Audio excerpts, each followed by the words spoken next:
আজ ভোর থেকে বৃষ্টি পড়ছে আর ওয়েদারটা একদম বিশ্রী। তো চলুন, ওই যে লাইটটা জ্বলছে ওটাকে এখন বন্ধ করে দিয়ে আসি। তো বন্ধুরা, গুড মর্নিং, কেমন আছেন সবাই? আশা করছি সবাই খুব ভালো আছেন। এপিএসএস ব্লগের আরও একটি নতুন ভিডিওতে আপনাদের অনেক অনেক স্বাগত জানাচ্ছি। আজ শুক্রবার আর এখন বাজে সকাল 6টা। তো আপনাদের দাদা বেরিয়ে গেল আর তারপরে আমি এই যে বাইরের দিকটাতে এসে লাইটটাকে বন্ধ করে দিয়েছি। আপনাদের দাদা অবশ্যই লাইটটাকে অফ করে দেয়, তবে আজকের এত তাড়াতাড়ির মধ্যে ছিল যে তাড়াতাড়ি চলে গেছে।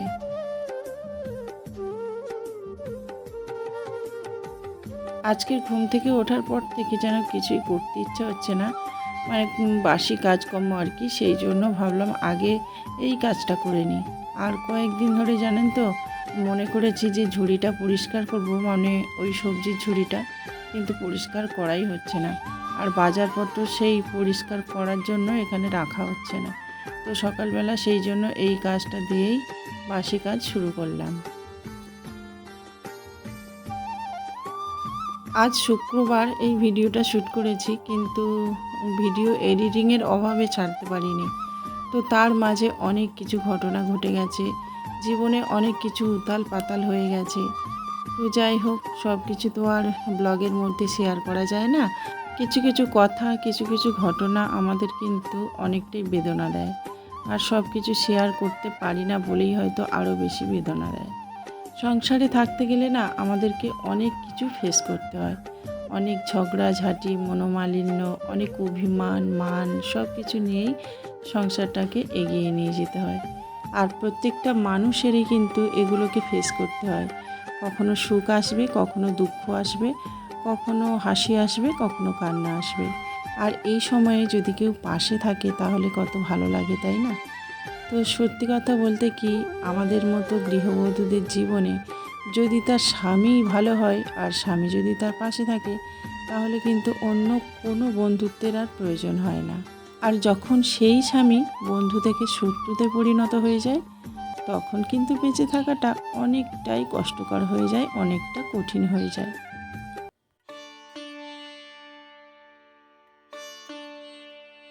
সংসারে হাজার কাজের মধ্যে না অনেক কাজ কিন্তু ঘাটতি থেকে যায়।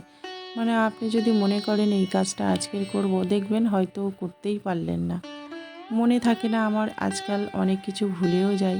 তো সেই কারণেই অনেক কাজ আবার বাকি রয়ে যায়। তো যাই হোক, সবজির ঝুড়িটাকে ভালো করে পরিষ্কার করলাম আর তারপর সবজিগুলোকে গুছিয়ে রাখছিলাম। তো শুনলাম যে রুটি ব্যাপারীর হাঁক।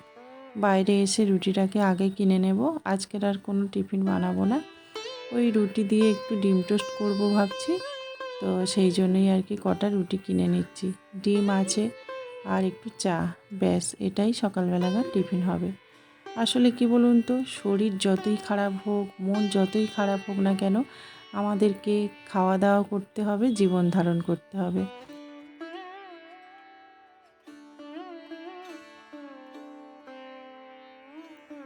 সকালে দুই ছেলেই পড়তে চলে গেছে, সেই জন্য ভাবলাম এখন টিফিনটা বানাবো না, এখন বাসি কাজগুলো করে নিই।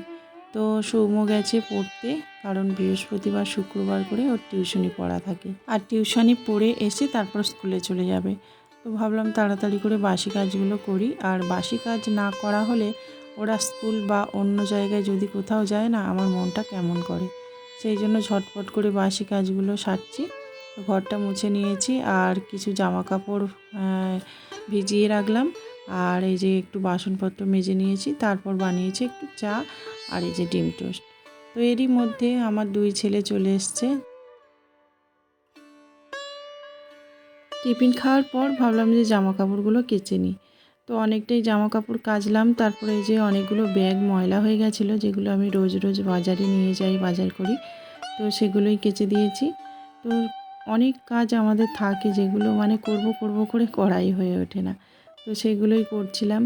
তো যাই হোক, এদিকে ছেলের প্যান্ট, তারপর ওর বাবার প্যান্ট, আমার নাইটি, এগুলোই আর কি কয়েকটা কেচে দিয়েছিলাম।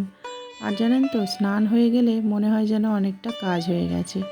আর তারপর রান্নাবান্না আছে। আর আজকে দেখুন কত ফুল ফুটেছে। আর এই লক্ষ্মী জবাটা অনেকটাই মানে ফোটে, আর গাছ ভর্তি কুঁড়ি আছে। তো একটা দুটো করে এই গাছগুলোতেও কুড়ি এসছে। আর এই ছাদের ফুল নিয়ে না, মানে ছাদের গাছের ফুল নিয়ে পুজো দিতে আমার ভীষণ ভালো লাগে। কেনা ফুলের তুলনায় নিজের গাছের ফুল দিয়ে পূজা করলে দেখেছি মনটা অনেকটাই শান্তি পাওয়া যায়। আপনাদের দাদাও খুব ফুল ভালোবাসে, তো এরকমভাবে ছাদে ফুল গাছ তৈরি করছে, আপনাদের দাদাও খুব খুশি। আসলে কি বলুন তো, স্বামী যদি পাশে থাকে না, সব কিছুকে জয় করা যায়, সব কিছু ভালো লাগে, আর সব কিছুই কিন্তু আপনি বিশ্বাসের সঙ্গেই করতে পারেন। তো সেরকমভাবে কেউ যদি একটু হেল্প থাকে বা কেউ যদি বলে পাশে আছি, তখন কিন্তু আমাদের খুব ভালো লাগে। তো স্নান করার আগে আজকের কিছুটা কলমি শাক তুলেছিলাম। আর এই যে আগের দিন তুলেছিলাম পান গাছ বাগান থেকে, সেগুলো বসানো হয়নি, সেগুলো বসাবো। কলমি শাকগুলো অলরেডি ধুয়েই এনেছি, এখন নিচে গিয়ে কাটাকুটি করব। আর ওই যে পানগুলো বিকেলবেলা বসাতে হবে, না হলে কিন্তু গাছগুলো মরে যাবে। এমনিতেই পান সঙ্গে সঙ্গে না বসালে নাকি মরে যায় শুনেছি। ভোগ জলটা দিয়ে আর বসলাম সবজি কাটতে। বাগান থেকে এনেছিলাম ওলের ডাঁটা, তো সেটাকে এখন কেটে নেব। আর জানেন তো, এর আগে আমি কোনো দিন ওলের ডাঁটা তেমনভাবে রান্না করিনি। আর এটা তো হচ্ছে আমার বাগানের ম্যাডরাজি ওলের ডাঁটা, তো জানি না গালে লাগবে কি না, এই প্রথমবার খাবো। আর ওইদিকে দেখুন কুমড়োর ডাঁটা আছে, ওটা কেটেছি আমি ওই মাঠে যখন কলমি শাক তুলি স্নানের আগে তখন। তো ওই ডাঁটাটা কেটে রাখবো। আর এবেলা জানেন তো রান্নাবান্না করব না, এটা কেটে রাখছি সন্ধেবেলার জন্য। আসলে কিছুটা পান্তা রয়ে গেছে, তো সেটাই আজকের খাবো আমি। আর সৌম্যর এক জায়গায় নিমন্ত্রণ আছে, তো ও ওর বন্ধুর বাড়িতে গিয়ে আজকের খাওয়া দাওয়া করবে। তো ভাবলাম একার জন্য আর রান্না করব না, আর সৌভিক আসবে সেই রাত্রেবেলা। তো সেই জন্য এগুলো কেটে রাখছি, আর সন্ধেবেলা এগুলো রান্না করব। আর তারপরে এগুলো একটু মাছ চিংড়ি না হলে কিন্তু ভালো লাগে না, মানে ওই উলের ডাঁটাগুলো না একটু চিংড়ি মাছ না হলে একদম ভালো লাগবে না। আর এই ডাঁটাগুলো ভাবছি একটু মাছ দিয়ে ঝোল করব। তো সেই জন্য আপনাদের দাদাকে বলেছি যে একটু মাছ বা চিংড়ি আনতে।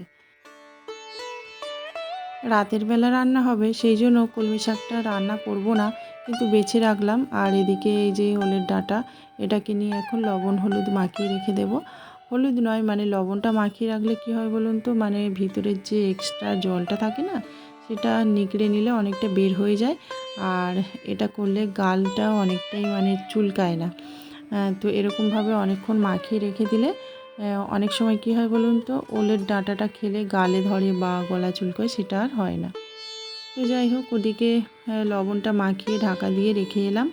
আর ভাবলাম যখন রান্নাবান্না কোনো করব না, তাহলে একটু বাগানের কাজ করি। তো বাগান বলতে এই ছাদের বাগান আর কি। তো এখানে প্লাস্টার হবে, মানে কালকের শুনলাম যে মিস্ত্রিরা এসে এই জায়গাটাতে প্লাস্টার করবে। তো এই গাছগুলোকে সরিয়ে নিতে হবে, দেয়ালের পাশ ধরেই একদম রাখা আছে, বুঝতেই পারছেন। তো ওখানে প্লাস্টার হবে যখন, ওগুলো সরাতে হবে। তো ভাবলাম আজকে যখন ওয়েদারটা ভালো আছে, তাহলে এই কাজটাই এখন গুছিয়ে রাখি। আসলে এখন কিন্তু দুপুরবেলা, তো আজকে রোদ্দুর নেই, অথচ বৃষ্টিও নেই। তো ভাবলাম যে বিকালবেলা অন্যান্য কাজগুলো করব, এখন এই কাজটা করে রাখি। রাতে ফেরার সময় বলেছে যে বাজার করে ফিরবে আপনাদের দাদা, মানে ওই ডিউটি থেকে আসার সময় বলেছে চিংড়ি মাছ আনবে আর মাছ আনবে। আমার কিন্তু অনেকটাই কাজে হেল্প হয়ে গেল।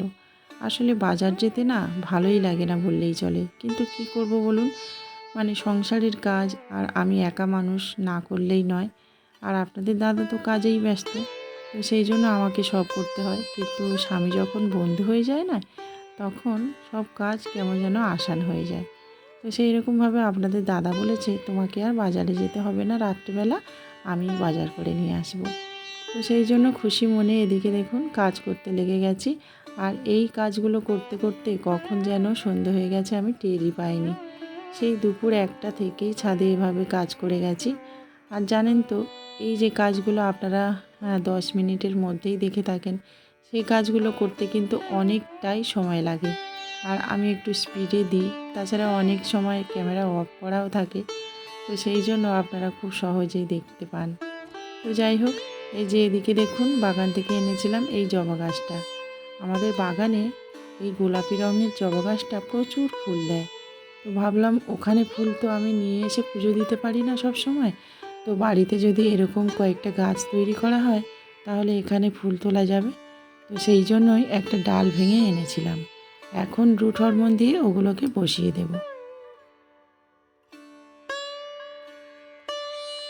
কয়েকদিন ধরে আপনাদের দাদা বলছে যে কয়েকটা বড় টব আনো আর বড় বড় জবা গাছ টগর গাছগুলো সেখানেই বসাও, কিন্তু আমি আর সময় পাচ্ছি না বড় বড় টবগুলো আনার। আর ভাবছি এখন প্লাস্টিকের টব না কিনে কয়েকটা মাটির টব কিনবো। আমাদের এই দিকে মাটির টব তেমনভাবে পাওয়া যাচ্ছে না, আর যা দু একটা দোকানে আছে সেগুলো আবার ফাটা, খুব একটা ভালো নয়। সেই জন্য ভেবে আছে একদিন কুমোরপাড়াতে যাব আর কয়েকটা মাটির টব আনবো। আর এই মাটির টবে নাকি গাছপালা খুব সুন্দরভাবে বেড়ে ওঠে। তো যাই হোক, এই যে ছোট ছোট টবগুলো অনেক দিন আগে থেকেই রয়ে গেছে, তো এখানেই এখন বসিয়ে রাখছি এই জবা গাছগুলো। জানি না এগুলো হবে কি না, যতবার আগে বসিয়েছিলাম না ততবারই হয়নি। এখন যদিও রুট হরমোন দিয়ে বসাচ্ছি, হলেও হতে পারে জানেন তো। 80 টাকা দিয়ে রুট হরমোনটা কিনেছিলাম, আর দেখুন কতগুলো চারা বের করেছি, যেগুলোর দাম 1000 টাকারও বেশি। তো যাই হোক, রুট হরমোনটা কিনে কিন্তু খুবই ভালো হয়েছে। আর এদিকে বাগান থেকে এনেছিলাম পান গাছ, তো সেই পান গাছগুলো এখন বসাচ্ছি। আর জানেন তো, পান গাছ কিন্তু সব জায়গাতে বাঁচে না, জানি না হবে কি না। তবে এর আগেও একবার বসিয়েছিলাম এই বাড়িতে, কিন্তু পান গাছটা হয়নি। আসলে পান গাছ কিন্তু সব জায়গায় শ্যুট হয় না, তবুও বসালাম যদি হয়। তো কয়েকটা টব ছিল, এখানে মাটিও ভরে রেখেছিলাম, তো এখন বসিয়ে দিলাম। আর অনেক পান এখান থেকে দেখুন বেশি হয়েছে, কিন্তু পান খাই না। তো এগুলো গুছিয়ে নিয়ে এক জেঠিমাকে দিয়ে এসেছিলাম। আর এদিকে সন্ধেবেলা আপনাদের দাদা চলে এসেছে, মাছ এনেছে, বাটা মাছ আর চিংড়ি মাছ এনেছে। তো মাছগুলো এখন ভাজতে বসিয়ে দিয়েছি, আর খুব তাড়াতাড়ি এখন রান্নাটাও চাপিয়ে দিয়েছি, কারণ এখন বাজে রাত 8টা।